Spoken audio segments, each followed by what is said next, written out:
We'll, we'll incorporate all of the stuff.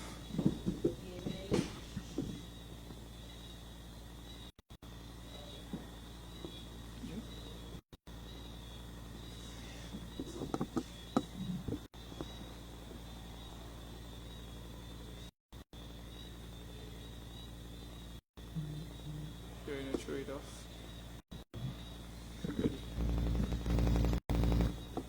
Good night and welcome to another edition of Traffic TV. I am your host, Edelia Bontiff. Due to unforeseen circumstances, we will not have our guests joining us today, but to fill in the gap, we have Constable Nevil Nicholls, and he will be touching on a few of the matters regarding to road markings, signs, and symbols. Welcome, Constable Nicholls. Thank you very much, and again, it's disheartening quite a bit that we cannot have our original guest here tonight, that we could go in depth into the subject. But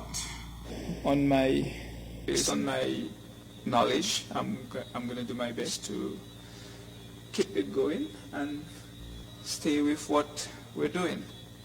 So once again, I'm happy to be here, but I would still have preferred that the original guest is on. Hopefully we will have him again on some other time. Wonderful. So I just want to take the time to recognize State Insurance, one of our sponsors. And so tell us, Miss Constable Nicholls, who is responsible for the road markings and the signs and symbols that's happening around Antigua and Barbuda?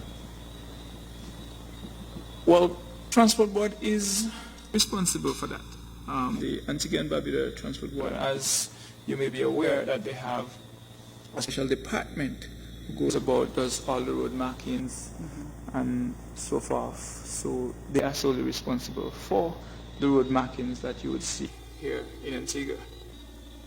And what are the traffic signs and symbols that should be followed? Traffic signs and symbols. Okay, there are numerous traffic signs and symbols. When you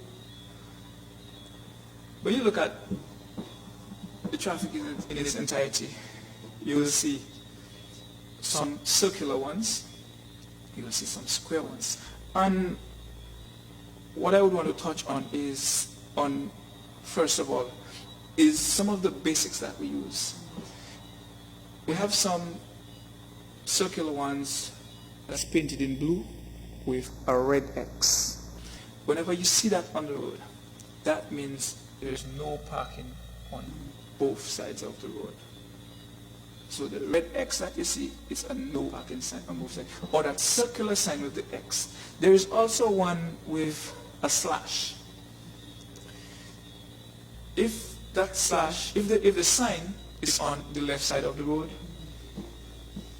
it means that there's no parking on the left side of the road. If the sign is on the right side of the road, there is no parking on the right side of the road. So it's clear. It also is normally accompanied by the double yellow line marking. So based on the law, it will say signs and symbols or signs and markings, because sometimes due to circumstances maybe beyond our control, like we had earlier in the week, a sign or two may have gone down the drain, but the double mark yellow line or the single mark yellow line, you will still see the yellow line marking on the road. And some of the streets that you will see them on, you'll see them a lot, especially in the city. You will see Market Street, for example. It's always brightly painted, looking colored, because Market Street is a prohibited parking area. You don't park on Market Street no time. So similarly, you will find that on Thames Street. You will find that. Somewhere you will find one-side parking would be on Temple Street. Temple Street between New Street and South Street. That little piece of road, you only have parking on one side of the road. So the no parking sign is on the western side of the road, where you cannot park on the western side of the road. You can only park on the eastern side of the road, and as such, it allows sufficient space in the event that how do you call that, a fire engine have to utilize that part of the road. There is sufficient space for it to pass, or for even an ambulance to maneuver there easily without any obstruction to get to whoever they have to get to. So you will see a lot of markings on our road, especially with the development, the new road development, Faisal Road, George Walter Highway, and to a lesser extent, the Sydney Wallens Highway or at a Factory Road. You will see a lot of signs have been placed, no overtaking. Similarly, you will see a lot of new markings on those roads. And if you have been on Faisal Road lately, maybe after sunset, you would also notice that they have some of the reflector buttons on the road. And yes, I should say that Faisal Road is a two-way traffic, northbound and southbound, and there is a center lane which is left vacant for the turning vehicles. We have to encourage, or I will encourage drivers or motorists.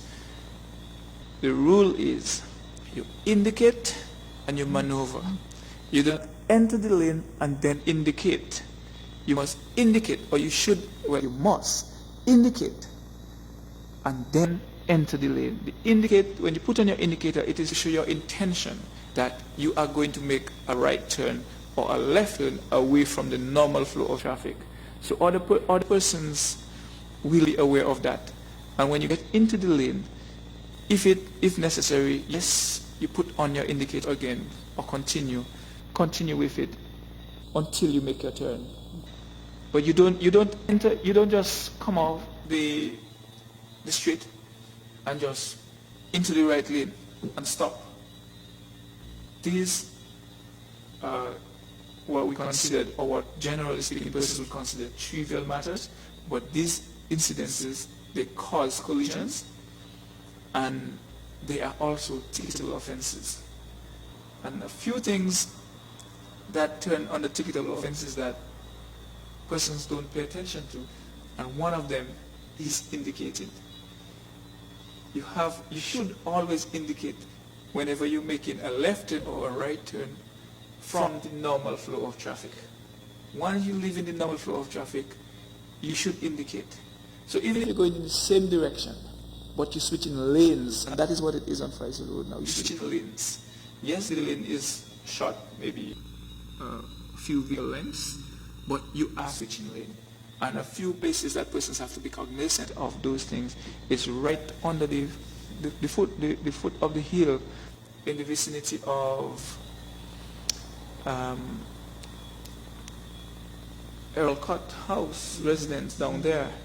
That's by the pond by West Indies Oil. That road to go, that right turn to go to McKennan's, there is a center lane for a right turn right there. And there's also a sign on the western side, say showing for northbound traffic, showing that it's a 25-degree incline. And I think there is one southbound to indicating the gradient going down, how steep that little area is. So persons need to be cognizant of that, be very much aware of that. Also be aware that road work is still ongoing, and we still have human beings on the road doing the work, and we should try to take care of them. And don't speed past them like they don't exist or we don't care. Thank you. Very important there. So what about the traffic signs to observe animals that may be crossing or to alert us? Are there any around the new development that is happening on the road? Animal crossing. Something caught my attention some time ago. And what was it? It was a cross by I think it was by Police Recreation Grounds. I think they had a sign there that said giraffe crossing.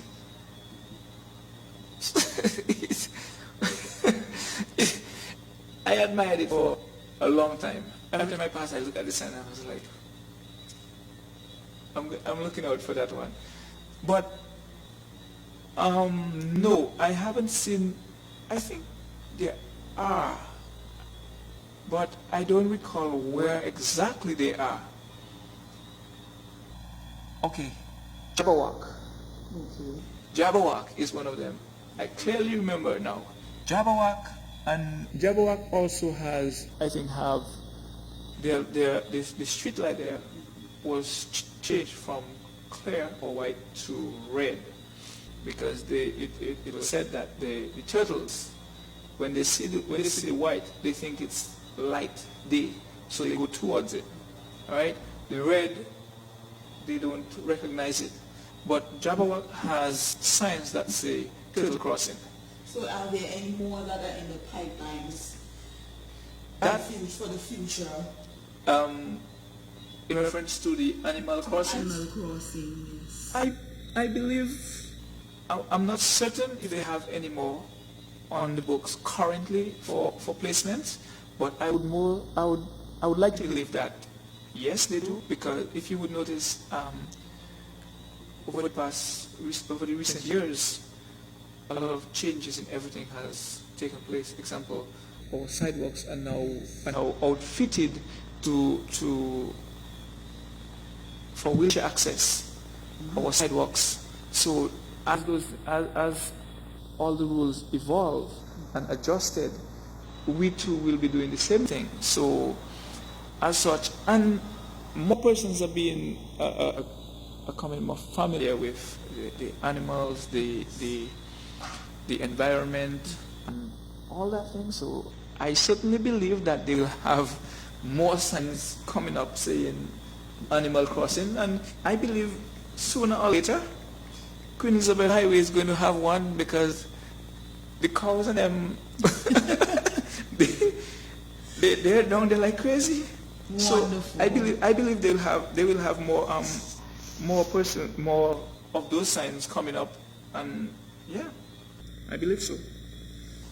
So tell us, Constable Nicholls, are there any traffic signs to cyclers, recognizing cyclers and motorcyclists? Motorcycles and pedal cycles are what we call bicycles. There are no signs for other motorists to say, okay, that's a pedal cycle crossing, or pedal cycle is here, or pedal cycle. What I can say though is that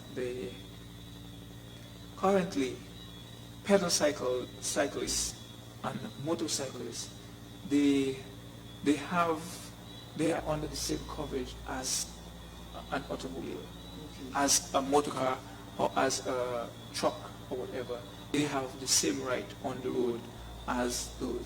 What I have encouraged pedal cyclists or motorcyclists to do, especially pedal cyclists, and when they're moving at a high speed, because even with that, the law states that if you're traveling at a speed lesser than or if you're traveling, say, like 10 miles per hour on Osage Road, then you're going to have a procession behind you. So the law says that if you're traveling at a slow pace or at a speed lesser than normal on the road, you should drive as far left as possible so as to allow other vehicles to pass if they feel so to do. Right? Now, pedal cycles are concerned, and motorcycles. I encourage them, if you're riding side by side in pairs, you stay to the middle of the road, so you don't give the vehicles that much space to pass. They have to wait. The moment that you line up yourself to the side of the road, you're going to encourage them to blow past you and create a little problem. So that is basically what it is with pedal cycles and motorcycles for now. Thank you. You have been watching Traffic TV. I am your host, Edelia Bontiff. With me is Constable Nicholls, and he's just informing us on road markings, signs, and symbols. And now we'll take a short break. Do stay with us.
Welcome back. We are talking about road markings, signs, and symbols. We talk everything traffic here on Traffic TV. And I'm speaking with Constable Nevil Nicholls, and he'll be telling us a little bit of how motorists should take caution of cyclists and motorcyclists on the road. First, we're going to encourage motorcycles, pedal cyclists. Safety comes first. Wear your safety equipment. Again, if you're, especially especially the motorcyclists, if you're caught riding without a helmet, you will be ticketed. That's a given. You will be ticketed automatically. You will be ticketed because it's a safety device. We have had several fatalities involving motorcyclists. We haven't had, so I don't recall how long ago we had a pedal cyclist dying from a collision, but in recent times it's like every year always motorcycles always register themselves annually where fatality is concerned in that count. So we encourage them to use their safety devices, whatever that it is. We advise them to obey the rules of the road. It's not because you're small, you can do as you feel like on the road. Again, you don't have any protection around your body, so your body will feel the brunt of it, and most of the times you end up with a lot of you finish with a lot more bones than you started with. That kind of concept. Yes, you do have the same rights on the road as the motorists, even if they complain that pedal cyclists don't pay licensing and they don't do insurance and all that kind of stuff. But yes, they do have the same right on the road, and they need to take the necessary precautions and still use the same rules of the road that the motorists use. So how visible are the road markings on the road at nights? When traveling at nights, how visible are the markings? Are there lightings? Are there enough lightings around? Well, one of the lighting, the road markings or signs or symbols, you could fall also the traffic lights fall on the darkening, and as you know, it's a bright light. It's very, very visible. On the other hand, the other signs, they are designed with something almost like it's a reflector device or a material. It's a reflected material, and that's what all of them are made of. Even the paint that they have on the road, the paint is either white or yellow, and the reason behind that is yellow will give you a shade in the night. It has a reflected sheen to it. Similarly, the white stands out in the night, and that's part of the reason why the reflector buttons are placed on our newly developed road, which is Friday Road. It's placed on there. You're driving on there, you will see the reflectors on the road, and their indication that this is where their guidelines. So if you're running off the road and you're awake, you will see, hey, I'm going to the edge of the road, right? The other signs with the reflector material, once a degree of light hit them, it's like they just flare up. So you can see them. So they are very visible. They are very visible. So how important is it that motorcyclists recognize these lightings on the road, and is there a penalty or a fine if not adhered to?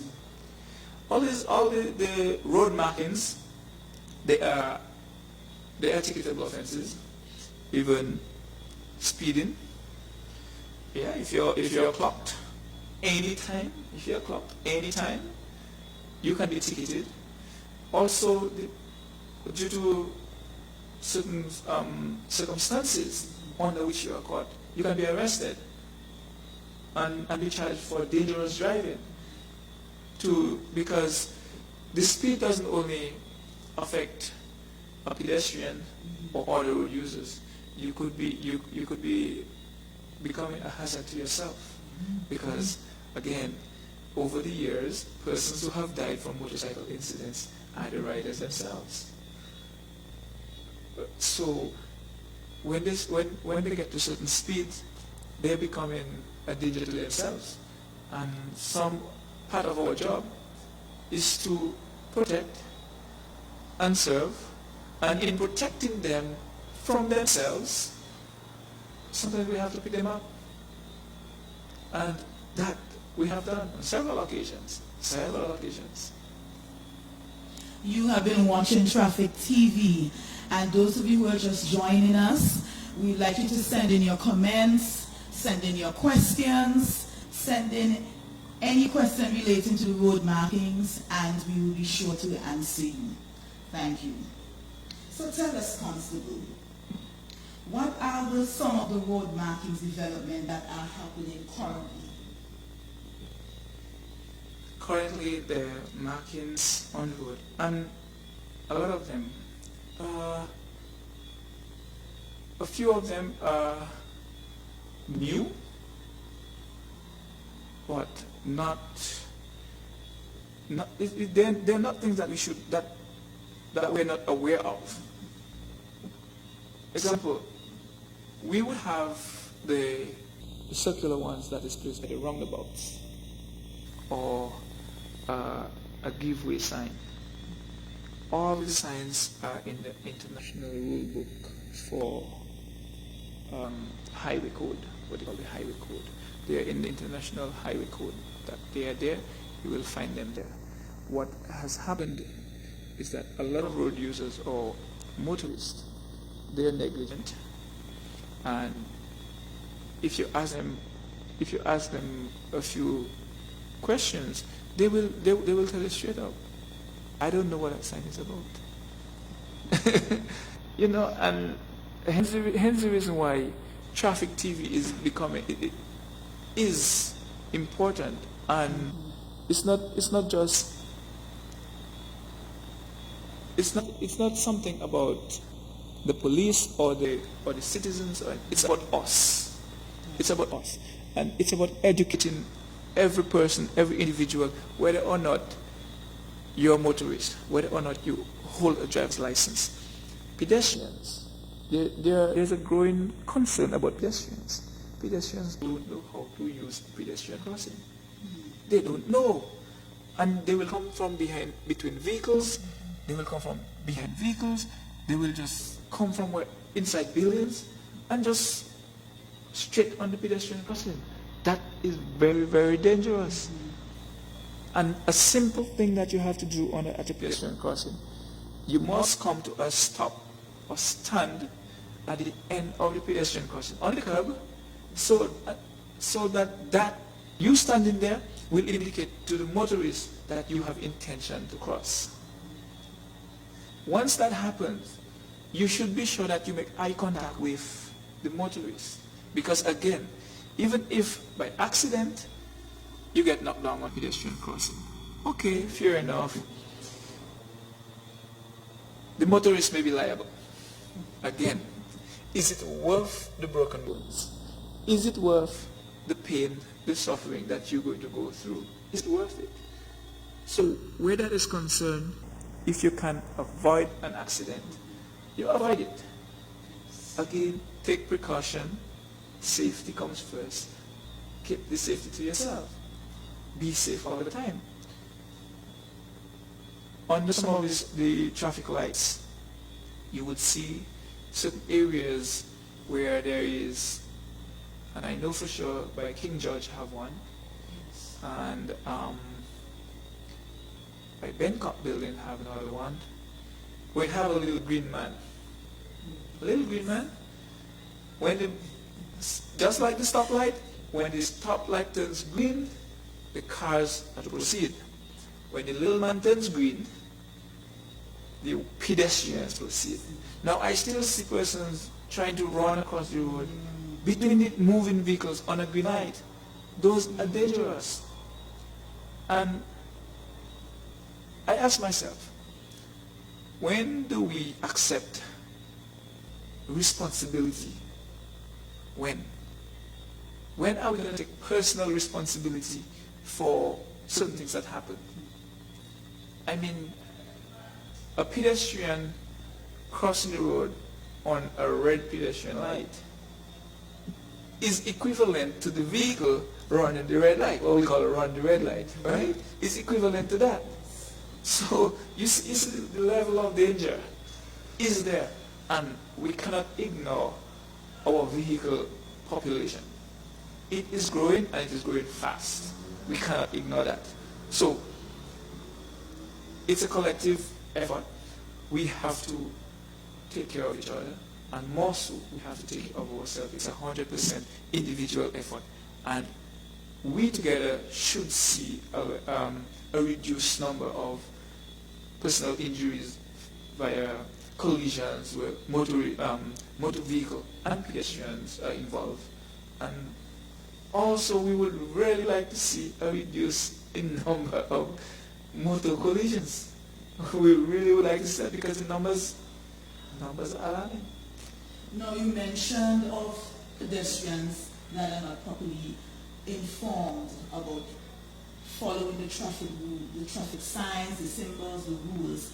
Are there any programs that are available to inform the public, whether it is a school, or are there any programs being implemented in the schools in education? Can you shed some light on that for us? Currently, I'm not aware of any. What I do know, though, is that the Antigua and Barbuda Transport Board is, they use their social media platform to send out tips and other information or parts of information to the general public for persons who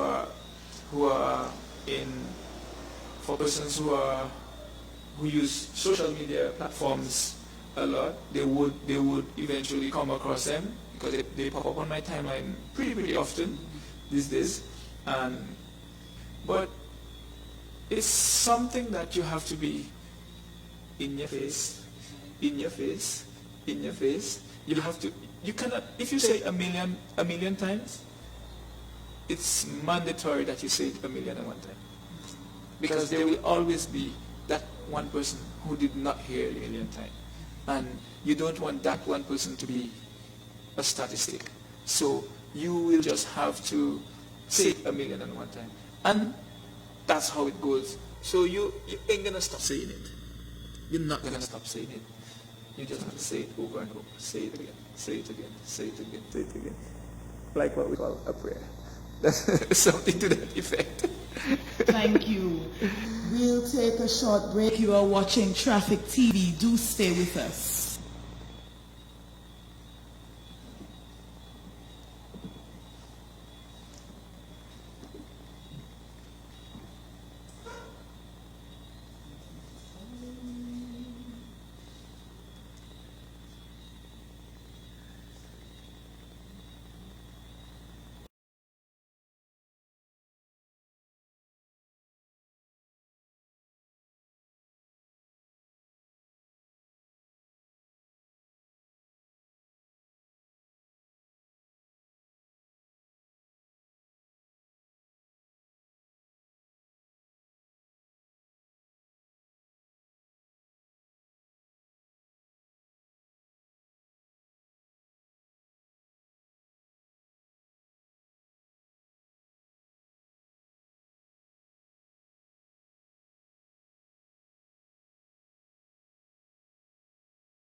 Welcome back to Traffic TV. We're speaking about road markings, signs and symbols, and we have Constable Nicholls, who is informing us tonight. And tell us, Mr. Nicholls, or Constable Nicholls, I should say, what are the procedures with the penalties and fines for drivers who are not adhering to the signs and the symbols around? Well, I will tell you something. The number of tickets being issued has increased.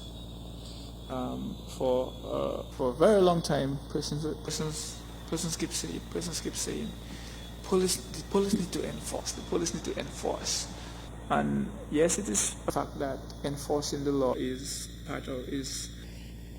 maybe part that has been neglected the most, or it is the ongoing process with enforcing the law and keeping it up, where the offenses, or in that case, signs and symbols, where they become ticketable offenses. If you're caught by an officer, of course, the officer will inform you of the offense. So on that case, if to yourself you believe that you did not know, that time the officer will spend at least 30 seconds or a minute to educate you, to let you know that what you're doing is an offense, like drawing alongside parking in a parking area, what the sign represents, parking on 30 feet of the corner, even to overtaking when it is not safe to do so, where you have people pulling to the side of the road to allow you to pass, where you have people mashing brake to avoid getting in collision with you, and all those kind of things. This can be the dangerous driving too. That particular aspect of overtaking where it is not safe to do so, that can be considered dangerous driving, where you can be arrested and you can be taken before the magistrate. If you're taken before the magistrate, chances are your driver's license will be suspended and you will be fined. So you have to be careful. Again, it's a safety thing. You have to be safe. Where the tickets are concerned, you would be given 2 dates to pay your ticket. The first date would be 10 working days after the offense. So if the offense takes place today, 10 working days from today would be the time for you to pay, or you should pay that ticket on or before that time at the magistrate court. Now, and currently that's at Greenway. Now, after that, you have 21 days, and it's just 21 days. Now, if you notice, the 21 days and the 10 working days technically comes into 1 month. But that 21 days is a date that is given for you to appear in court. So here's something about a ticket that a lot of people may not know. The ticket in itself is a summons to the court. It is a summons. So if you don't pay within that first 10 days, the second date, which is the summons date, will take effect. So at that point, you are summoned to the court. So you will be told that that day you are to appear at the magistrate court to contest your ticket if you believe you were wrongfully charged. That is your right. But it actually gives you a date to tell you, hey, come there that day. So technically, you are summoned to court on that day to tell us why you did not pay it. Right? That is how the ticket is run. Now, when you go there, it's a case. You have to go there prepared to defend yourself. And to defend yourself based on the law, what the law says. And dare to prove whether or not you committed an offense. Because most of the times, based on the law, once an offense is committed, there is very, very little space of you getting out of it. Because the first thing that they have to establish was an offense committed. And once that is a positive, that closes the margin of you getting out of it. Now going back to pedestrians, how important is the recognition for pedestrians when they are crossing on the pedestrian crossing line? That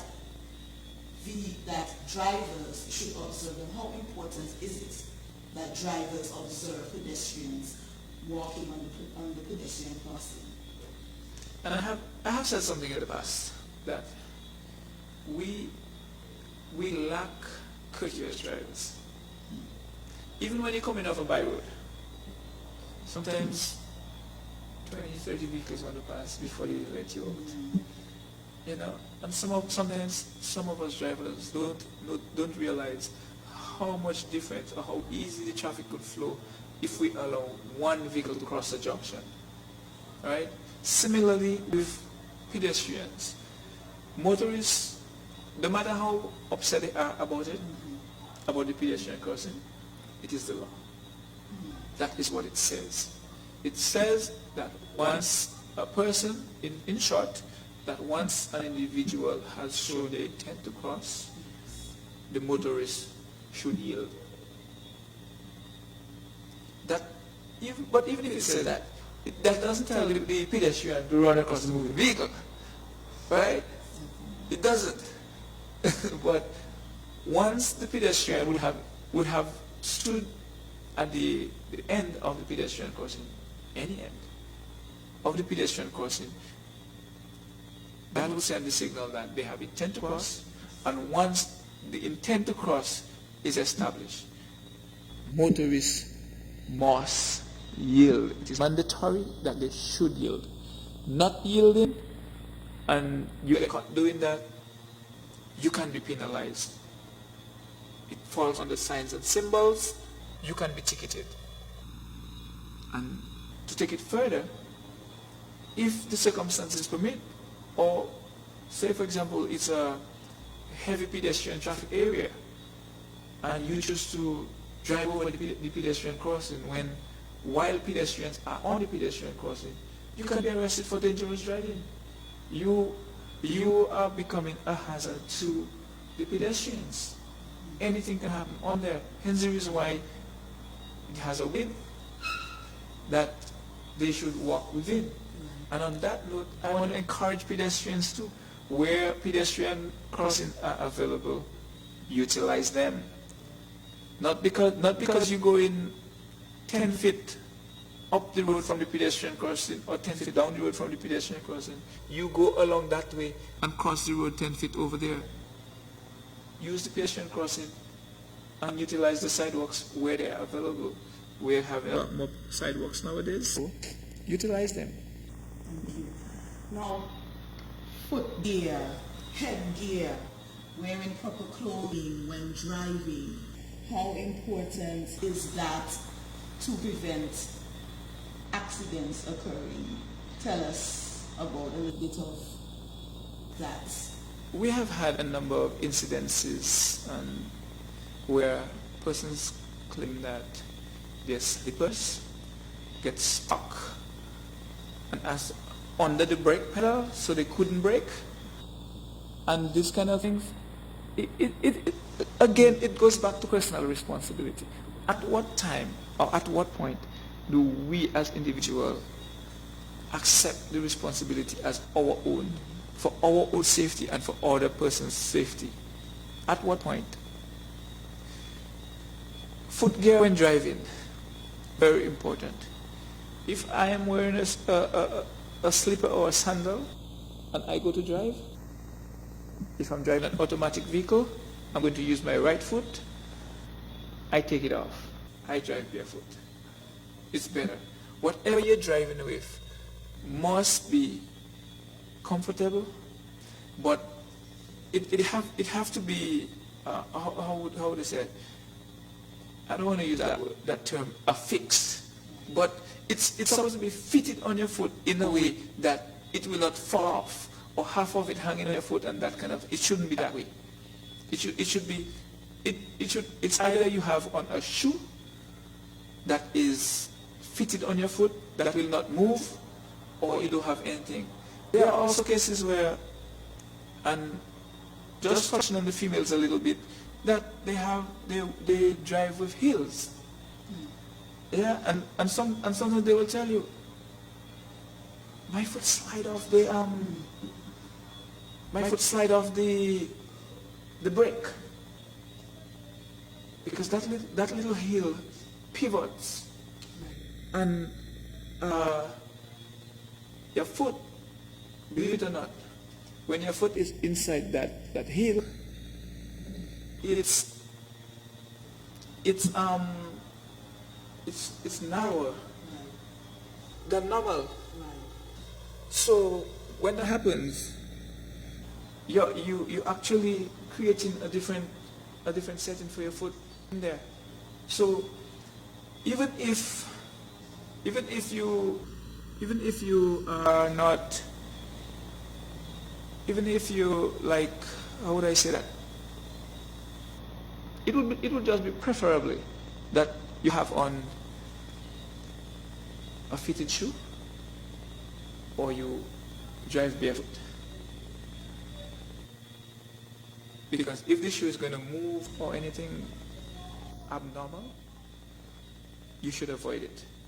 Where there is anytime there is a possibility of something going wrong, it might likely to go wrong.